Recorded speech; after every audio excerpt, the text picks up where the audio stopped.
আসসালামু আলাইকুম, সবাইকে টেকনিক ইজ এডুকেশনের পক্ষ থেকে জানাচ্ছি স্বাগতম। আমি সালমা আক্তার ফারিয়া। আজ আলোচনা করব তথ্য ও যোগাযোগ প্রযুক্তি নিয়ে। আজকের অধ্যায় হলো প্রথম অধ্যায়। আজকের অধ্যায়ের নাম হচ্ছে তথ্য ও যোগাযোগ প্রযুক্তি ও আমাদের বাংলাদেশ। আজ আমরা টাইপ ভিত্তিক এমসিকিউ সমাধান করব। প্রথম টাইপেই আছে হচ্ছে 21 শতক ও তথ্য ও যোগাযোগ প্রযুক্তি, অর্থাৎ আজকের টাইপ 1-এ আমরা 21 শতক ও তথ্য যোগাযোগ প্রযুক্তি নিয়ে বিস্তারিত আলোচনা করব। আমরা এখন সবাই টেকনোলজির যুগে বসবাস করছি, অর্থাৎ আমরা সবাই ডিজিটাল হতে চাই, তাই না? আর ডিজিটাল হওয়ার জন্য আমাদেরকে সবাইকে প্রযুক্তি ব্যবহার করতে হবে। আর এই প্রযুক্তির যুগে আমাদেরকে সবাই কিন্তু আমরা তথ্য নির্ভর ইনফরমেশন জানার জন্য কিন্তু বিভিন্ন জায়গায় সার্চ করি বা একে অপরের সাথে যোগাযোগ করে ইনফরমেশন শেয়ার করি। এই ইনফরমেশন শেয়ার করার মাধ্যমে কিন্তু আমরা একে অপরকে যেমন সাহায্য করছি, তেমনিভাবে আমরা জ্ঞানভিত্তিক অর্থনীতিও শুরু করেছি।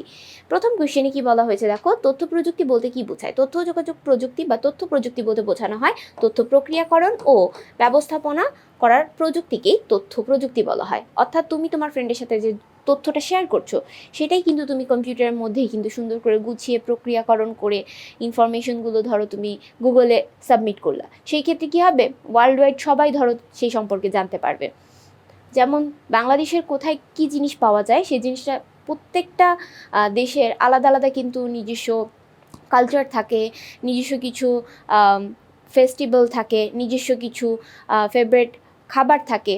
হ্যাঁ, মানে আমাদের বিভিন্ন অঞ্চলের এই বিষয়গুলো কিন্তু অন্যান্য দেশের মানুষ বা অন্যান্য কালচারের মানুষ জানে না। সেই ক্ষেত্রে ধরো সেই ইনফরমেশনগুলো আমরা তথ্য প্রক্রিয়াকরণ করে সুন্দরভাবে ব্যবস্থাপনার মাধ্যমে, প্রযুক্তির মাধ্যমে সবার সামনে তুলে ধরলাম। সেই ক্ষেত্রে কি হলো, আমাদের ওয়ার্ল্ড ওয়াইড সবাই কিন্তু জানতে পারলো যে এই অঞ্চলে এই খাবার বেশি বিখ্যাত, বা এই জায়গায় এই জিনিসগুলো বেশি ফেমাস, বা আমাদের কালচার কি, এই বিষয়গুলো তারা জানতে পারছে। তার মানে কি, বিভিন্ন ইনফরমেশন আমরা কিন্তু প্রযুক্তির মাধ্যমে পুরো বিশ্বের কাছে ছড়িয়ে দিচ্ছি। এটাই হচ্ছে তথ্য প্রযুক্তির একটি মহৎ গুণ বলা চলে। আচ্ছা, এরপরে দেখো কি বলা হয়েছে, পরবর্তী কোশ্চেনে বলা হয়েছে যোগাযোগে প্রযুক্তি বলতে কি বোঝায়? যোগাযোগের ক্ষেত্রে, অর্থাৎ ইনফরমেশন আমরা যে একে অপরের সাথে ছড়িয়ে দিচ্ছি, সেই ক্ষেত্রে আমরা যোগাযোগ করি কিসের মাধ্যমে? প্রযুক্তির মাধ্যমে। যেমন মোবাইল ফোন হতে পারে, ল্যাপটপ, কম্পিউটার, এগুলোর মাধ্যমে কিন্তু আমরা একে অপরের সাথে কি করতে পারি? যোগাযোগ করতে পারি, অর্থাৎ তথ্য এক স্থান থেকে অন্য স্থানে প্রেরণ করতে পারছি। ধরো তুমি তোমার ফ্রেন্ডের কাছে ফোন দিয়ে জিজ্ঞেস করলে যে আজ তো আমি স্কুলে যাইনি, সেই ক্ষেত্রে আমি এখন জানতে চাচ্ছি যে বাংলা পড়াটা কী ছিল, বা SW কী দিয়েছে, অর্থাৎ হোমওয়ার্ক কী দিয়েছে তোমার ম্যাথের, বা হচ্ছে ICT কী পড়ানো হয়েছে ক্লাসে। এই জিনিসগুলো ধরো তুমি তোমার ফ্রেন্ডের কাছে জানতে চাচ্ছ। তাহলে তুমি এক জায়গায় রয়েছো তোমার বাসায়, এবং তোমার ফ্রেন্ড তার বাসায় রয়েছে, ফ্রেন্ডের বাসায়।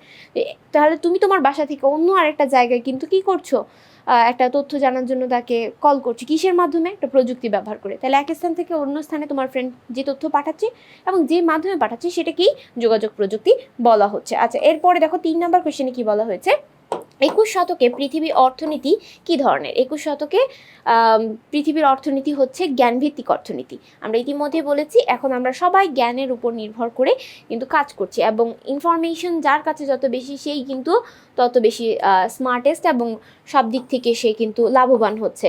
21 শতকে এসে আমরা আরও কয়েকটি বিষয় শুরু করেছি। 21 শতকে এসে 2টি বিষয় শুরু হয়েছে, এক হলো গ্লোবালাইজেশন, 2 হলো ইন্টারন্যাশনালাইজেশন। দেখো নিচে দেওয়া আছে, নিচে কোনটি গ্লোবালাইজেশন এবং ইন্টারন্যাশনালাইজেশনকে ত্বরান্বিত করার কারণ? তথ্য যোগাযোগ প্রযুক্তির কারণে আমাদের গ্লোবালাইজেশন এবং ইন্টারন্যাশনালাইজেশন ত্বরান্বিত হয়েছে। তার মানে অ্যান্সার হচ্ছে কি ঘ। নেক্সট কোশ্চেনে কি বলা হয়েছে, 21 শতকের পৃথিবী সম্পদ কোনটি? 21 শতকের পৃথিবীর সম্পদ হচ্ছে সাধারণ মানুষ আর হচ্ছে জ্ঞান। ঠিক আছে, তাহলে অ্যান্সার হচ্ছে ক। তার কারণ মানুষই পারে জ্ঞান অন্বেষণ করতে, জ্ঞান গ্রহণ করতে, জ্ঞান ব্যবহার করতে।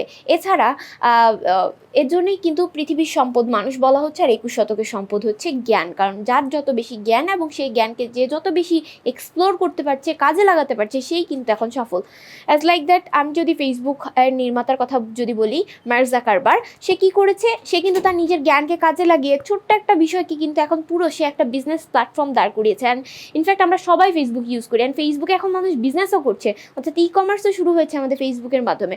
তার মানে সে তার নিজস্ব একটা জ্ঞানকে কাজে লাগিয়ে সে কিন্তু আজ ধনী, এবং মানে তার জন্যই বলা হচ্ছে পৃথিবীর সম্পদ মানুষ। সে যদি এটা আবিষ্কার না করতো বা ইনভেনশন না করতো, তাহলে কিন্তু আমরা এই বিষয়টা জানতে পারতাম না, বা আমরা কিন্তু এটা ব্যবহার করতে পারতাম না।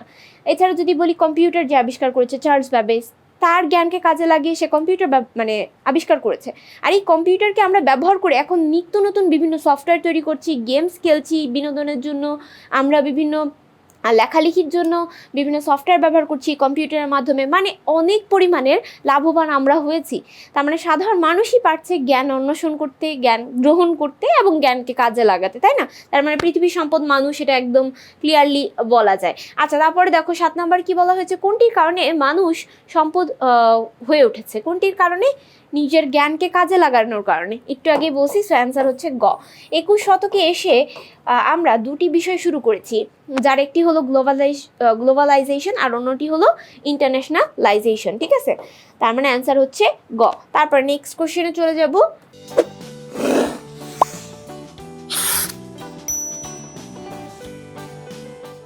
দেখো 9 নাম্বার কোশ্চেনে কি বলা হয়েছে, 21 শতকে পৃথিবীতে বেঁচে থাকার সুনির্দিষ্ট দক্ষতাগুলো হচ্ছে, অর্থাৎ 21 শতক বলতে বোঝানো হয়েছে 2000 সাল থেকে শুরু করে 2099 পর্যন্ত, এই পুরাটাকে 21 শতক বলা হচ্ছে। এই শতকে এসে আমাদেরকে টিকে থাকার জন্য বা বেঁচে থাকার জন্য কিছু দক্ষতার প্রয়োজন রয়েছে, যেমন সুনাগরিক হতে হবে, যোগাযোগে দক্ষতা থাকতে হবে, অর্থাৎ এই যে আমরা একে অপরের সাথে যোগাযোগ করছি, এটাতে দক্ষ না হলে কিন্তু সমস্যা। কারণ ধরো এখন হঠাৎ করে ধরো তুমি একটা জায়গায় জব করো, সেখানে বলা হলো যে ইমেল করো, এখন তুমি ইমেল করতে পারো না, সেই ক্ষেত্রে কিন্তু তুমি অন্য মানুষের থেকে পিছিয়ে রইলে। বা তুমি ধরো স্মার্টফোন চালাতে পারো না, এখন তুমি তোমরা বলবা যে স্মার্টফোন কে না চালাতে পারে, হ্যাঁ ঠিক আছে, হঠাৎ করে ধরো একজন পারে না, তার মানে কি সে যোগাযোগে দক্ষ নয়। তার মানে আমাদেরকে টিকে থাকার জন্য বিভিন্নভাবে নিজেদেরকে অ্যাডাপ্ট করতে হবে এবং বিভিন্ন জিনিসের উপর দক্ষতা অর্জন করতে হবে। ঠিক 100 বছর আগেও কিন্তু মানুষ স্মার্টফোন কি সেটা জানতো না বা সেটা চালাতেও পারতো না। তার মানে এখন সবাই পারতেছে, তার কারণ সে এগুলো সম্পর্কে চেষ্টা করেছে জানার জন্য, সে মানে শেখার জন্য সে কিন্তু আগ্রহ দেখিয়েছে, এর জন্যই সে দক্ষ হয়েছে। তার মানে যোগাযোগে দক্ষ হতে হবে। এছাড়াও বিশ্লেষণী চিন্তা দক্ষতা থাকতে হবে, মানে কোনো কিছু নিয়ে আমাদেরকে বিশ্লেষণ করে মানে বিস্তারিতভাবে চিন্তা ভাবনা করতে হবে, কারণ আমাদের প্রতিনিয়তই কিন্তু আপডেট হচ্ছে প্রত্যেকটা জিনিস, সেটার সাথে আমাদেরকে এক্সপ্লোর করতে হবে এবং নিজেকে আরও জ্ঞান বৃদ্ধি করতে হবে। তার মানে অ্যান্সার হচ্ছে 1, 2, 3 সবগুলো। এরপরে কি বলা হয়েছে, 21 শতকের সম্পদ কোনটি? 21 শতকের সম্পদ হচ্ছে জ্ঞান, ইতিমধ্যে বলেছি। আচ্ছা, নেক্সট কোশ্চেনে চলে যাবো আমরা। 11 নম্বর কোশ্চেনে কি বলা হয়েছে, 21 শতকে চ্যালেঞ্জ মোকাবেলা করে কোন সমাজ স্থান করে নিয়েছে? আচ্ছা, কোন সমাজ স্থান করে নিয়েছে? জ্ঞানভিত্তিক সমাজ স্থান করে নিয়েছে। আগে কিন্তু মানুষ পুরোপুরি অর্থনীতি ভিত্তিক নিয়ে আর কি সমাজ গঠন করত, এখন সবাই জ্ঞান ভিত্তিক, সবাই চায় নিজের জ্ঞানকে বৃদ্ধি করার জন্য এবং নিজের জ্ঞানকে কাজে লাগানোর জন্য। তার জন্য এখন সবাই জ্ঞান ভিত্তিক সমাজ গঠন করছে বা স্থান করে নিচ্ছে। আচ্ছা, তারপরে দেখো, জ্ঞান ভিত্তিক সমাজ তৈরি করার বিপ্লবে তথ্য ও যোগাযোগ প্রযুক্তির সবচেয়ে প্রয়োজনীয় দক্ষতা কোনটি? সব থেকে প্রয়োজনীয় দক্ষতা হলো আমাদের এটার অ্যান্সার হচ্ছে আমাদের পারদর্শিকতা, অর্থাৎ তথ্য ও যোগাযোগ প্রযুক্তিতে পারদর্শী হতে হবে, ঠিক আছে?